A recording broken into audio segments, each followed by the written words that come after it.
ఉమ్మడి కృష్ణా గుంటూరు జిల్లాల పట్టభద్రుల స్థానం నుంచి తాను ఎమ్మెల్సీగా పోటీ చేయాలని తెలుగుదేశం పార్టీ పెద్దలు కోరినట్లు మాజీ మంత్రి ఆలపాటి రాజా తెలిపారు.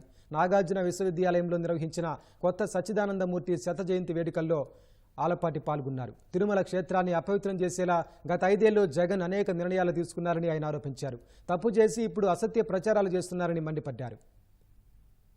జగన్మోహన్ రెడ్డి ప్రతి దాంట్లో కూడా వ్యవస్థలను నాశనం చేసే దాంట్లో ఆయనకి ఎలాంటి సమస్య లేదు.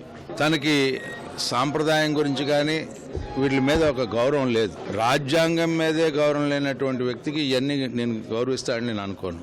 అబ్దుల్ కలాం గారు లాంటి పెద్దలు వెళ్లే ముందర డిక్లరేషన్ ఇచ్చినటువంటి వ్యక్తి.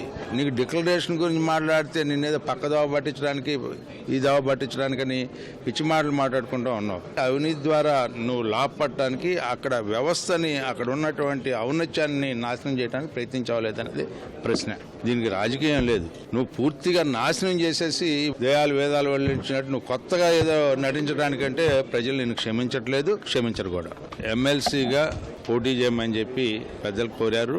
ఉమ్మడి కృష్ణా గుంటూరు పట్టభద్రుల ఎమ్మెల్సీ అభ్యర్థిగా నన్ను కన్సిడర్ చేస్తారని నేను అనుకుంటున్నాను.